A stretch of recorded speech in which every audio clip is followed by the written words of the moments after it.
Al comienzo de nuestro programa, de esto que llamamos Buen Día Día, les decía que era Día del Apicultor. Gentilmente tenemos dos apicultores aquí en los estudios de la radio. Se trata de Sergio Herrera y Ramiro Giantinotto. No sé si lo he pronunciado bien, habíamos quedado en que los tenía que presentar bien. Estuve practicando antes, les cuento.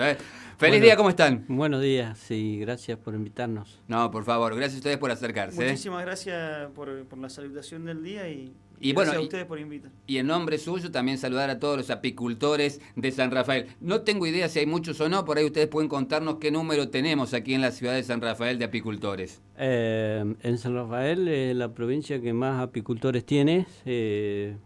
Hablamos de algo de, pueden llegar a 70, 100 apicultores más o menos. Por ahí estamos, algunos que se han registrado y otros que no, que siguen trabajando así como en su casa. Bien, como para comenzar, digamos, claramente, si tuvieran que contarnos apicultor, ¿cuál es la definición que justamente no el diccionario, sino un apicultor daría sobre esta tarea? Apicultor, en realidad la palabra lo dice, es la cultura de poder criar a las abejas. Es un arte, definido como un arte de criar a las abejas, así que bueno, es lo que hacemos. Es criar a las abejas siempre tratando de buscar algún rédito, obviamente, pero en fin, mantenerlas vivas y reproducirlas. ¿Cuál es la tarea? Porque, o sea, entendemos así, ¿no? Que el apicultor uno lo asocia, o sea, como cualquiera que no conoce mucho el tema, apicultor, abeja y miel, punto. Ahora, se supone, obviamente, que hay un trabajo previo, un durante y un después. Más o menos, sintéticamente, ¿cómo se lleva adelante la tarea de un apicultor? Bueno, pues, yo venía pensando hoy día, ¿no? Que la tarea del apicultor es un poco bastante. Yo cuando empecé con esto de la apicultura, en realidad uno piensa, bueno, es echar una abejita en la caja, pero después uno tiene que ir aprendiendo un montón de cosas, muchísimas cosas, donde tiene que aprender a saber qué le pasa a la abeja, cuando está enferma, cuando está sana, cuál es su labor, y empezar a tener, después aprender a vender, salir a vender las distintas mieles, los distintos sabores. Hay muchísimas variedades en la apicultura que uno tiene que aprender, es muchísimo. Es muy amplio y es más, tenemos productos medicinales, la apicultura se usa a medicina, o sea, por ahí la gente desconoce muchísimo lo que es la apicultura en realidad. Es un amplio, digamos, es bastante para explicar. Por ejemplo, habla recién de que se enferma la abeja. ¿Cómo uno se da cuenta de que, o sea, que la abeja está enferma, no? Bueno, la abeja tiene diferentes enfermedades, tiene enfermedades parasitarias, tiene enfermedades parasitarias internas y externas, tiene enfermedades virósicas, tiene enfermedades bacterianas. La verdad que hay diferentes diagnósticos que se hacen a campo, tanto de campo como laboratorial. Es muy difícil cuando uno comienza. O sea, es muy difícil establecer ese vínculo, digamos, que se va llevando con la práctica de poder discernir entre como muchas otras tareas, ¿no? Claro. Los años hacen a la práctica. Exactamente. La práctica va haciendo al apicultor y bueno, podríamos estar hablando de un apicultor que más o menos esté en el tema, tiene que llevar por lo menos 2 o 3 temporadas para adecuarse realmente con el tema de las enfermedades. O sea que no es, digamos que es como un fruticultor, un horticultor en el proceso, digamos, de formación en el tiempo que lleva. Es bastante largo y complicado, por eso por ahí los apicultores últimamente están escaseando y son muy pocos los que se suman, que estaría bueno que cambie. Esa es una tarea, que bueno lo que decís, Ramiro. Es una tarea que está entrando en desuso con el tiempo, ¿y cuál sería el motivo por el cual hay gente que ya no la está practicando? Y mirá, justamente uno es el tema de las enfermedades, otro es el cambio climático, que hace que tengamos un problema en la producción, en la cantidad de producción, y con el consecuente, digamos, decremento de lo que son los reditudos. O sea, que me estás diciendo que a raíz, o por lo menos uno de los factores que vendría a ser el cambio climático, afectaría lo rentable, la parte rentable. Exactamente. Lo económico sería, se juntan las partes esas y bueno, ahí terminas, como dicen los chicos, dado vuelta. Dado vuelta, o como una abejita en Sí, invierno. sí. ¿Cuáles son, por ejemplo, también los cuidados que hay que tener ustedes como apicultores con las abejas para esta temporada de frío? ¿Los sufren también? ¿Pueden morir a raíz de las temperaturas? Sí, la abeja consume muchísima miel en la temporada de frío. Hay que tener mucho cuidado con dejar buena cantidad de reservas, tanto de polen, que es la parte proteica. Es como si nosotros estuviésemos comiendo carne, digamos, la parte proteica que nos aporta los prótidos. Y después la parte, junto con la parte vitamínica y mineral sería el polen. Y después la parte calorífica, que es la miel, la parte calorífica. Si bien la miel tiene algo de minerales, tiene vitaminas y tiene algo de proteínas, lo fuerte, digamos, de la miel es hacer que la abeja pueda producir calor. Entonces, las reservas melíferas, las reservas justamente de miel, bajan muchísimo en lo que es el invierno. Y bueno, hay que tener cuidado con la humedad que se genera dentro de la colmena, porque cuando consumen la miel se genera monóxido de carbono, el cual con la condensación produce también la humedad y agua. Y después hay que también tener cuidado con cerrar bien las colmenas, que no les entre frío, porque la abeja es de por sí de sangre fría, que es hemolinfa, en realidad no sangre, sino que es una hemolinfa. Entonces lo que tiene la abeja es que es muy tendiente a morir, a perecer por el frío. Si nosotros no evacuamos, digamos, ciertas complicaciones que puede tener la colmena en ese sentido, la abeja puede morir.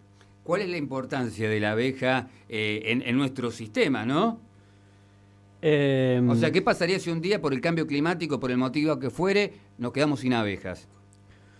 La abeja tiene una importancia muy grande en el medio ambiente.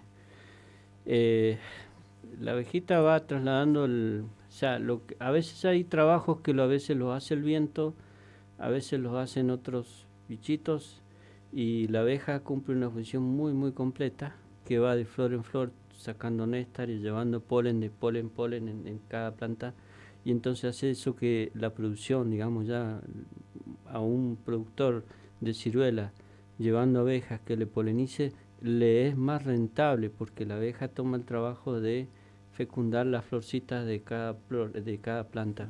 Entonces eso es lo que es muy muy importante a nivel planeta.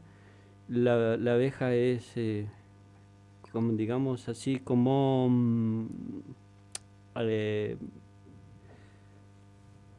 bueno, no me sale la palabra, pero en realidad sí cumple una función muy grande. Tenemos problemas con muchos los agroquímicos, con la gente que cura muy masivamente. Esto afecta, por supuesto. Afecta muchísimo, mueren mucha abeja, y ese es el factor más que estamos teniendo en contra, digamos, los productos agroquímicos que se están usando. Usted, Sergio, ¿cuántos años hace que está trabajando como apicultor? Yo ya llevo no sé, como 30 años por ahí.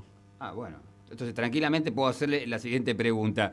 ¿Qué cambio siente usted de hace, por ejemplo, 10 años atrás a la fecha? ¿Cómo ha perjudicado el cambio climático el hombre a la abeja?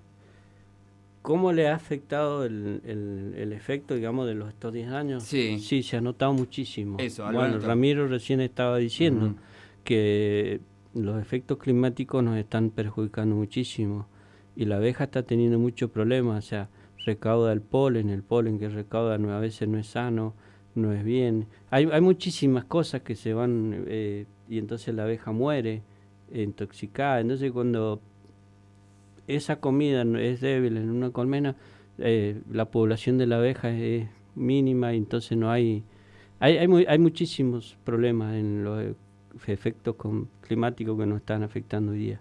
Bien, es muy interesante charlar con ustedes, ya que, como decía al principio de la nota, apicultor nos decía abeja y miel, pero hay muchísimos factores en el medio que desconocíamos y seguramente todavía quedaría mucho para seguir charlando con ustedes. No sé si querían agregar algo más.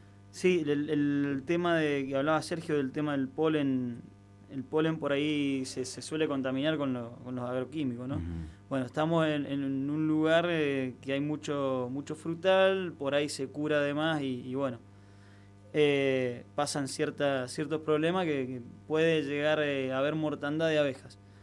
Lo que tiene en sí, que vale aclararlo, porque por ahí una persona que consume polen va a decir, bueno, el polen que estoy consumiendo está intoxicado. No, eso hay que quedarse tranquilo porque la abeja es la primer columna, digamos, que cae, ¿sí? La primer fila que cae. Si la abeja, digamos, el polen está contaminado, la abeja directamente muere antes de llegar a la colmena, o si llega a la colmena mata a las abejas que están adentro. Así que quédense tranquilos en ese sentido. O sea que si la abeja sigue viva y está viva es porque está todo bien, digamos. Exactamente, la abeja es la primera columna en ese sentido. Es el primer testeo que el producto está totalmente natural. Y de hecho, yo he tenido un solo problema, digamos, de 2 años, digamos, en el mismo lugar, el mismo problema de tener colmenas intoxicadas, pero bueno, se habla con los vecinos y es una cura fuera de tiempo, nada más. Normalmente tenemos un lugar donde estamos acá en San Rafael que es virgen. Realmente es un lugar comparado con otros lugares como ser la Pampa Húmeda, Buenos Aires, todos esos lugares que hay muchísima siembra, muchísima fumigación, hasta con aviones de fumigación. Tenemos un lugar que es virgen comparado con otros lugares. Así que la gente se quede tranquila en ese sentido porque la calidad que se lleva a la casa de los productos de San Rafael es interesante y es muy demandada a nivel mundial. Mirá qué interesante. Bueno, felicitaciones bueno, entonces. Yo quiero decir algo, ¿no? De lo que dice Ramiro. Mendoza es un país de donde la mejor miel que hay es en Mendoza. Es más, yo el otro día hablaba con un señor que era un científico y me decía, la miel argentina es muy buena, decía. Él me contaba los análisis que le habían hecho y todo, dice, la miel, el polen y el propóleo son las mejores que hay en Argentina. Ellos calculan, que ellos estudian y dicen que puede ser por los cambios, digamos, que nosotros tenemos las 4 estaciones y entonces ya hay diversas floraciones en distintas etapas. Entonces, la mejor miel que hay es en San Rafael, en Mendoza. O sea. Ojalá y trabajemos para que siga siendo así, de este modo. Le agradecemos mucho, Sergio Herrera, a Ramiro Giantinotto. ¿Está bien así? Y con ese tono tenía que ser, Giantinotto. Que tengan feliz día del apicultor y ha sido muy interesante tenerlos aquí. Muchísimas gracias, un gusto por invitarnos. No, gracias por invitarnos. Allí y aquí teníamos a 2 apicultores, hoy en el Día del Apicultor, a Sergio Herrera y Ramiro Giantinotto pasando por la mañana de Buen Día, Día.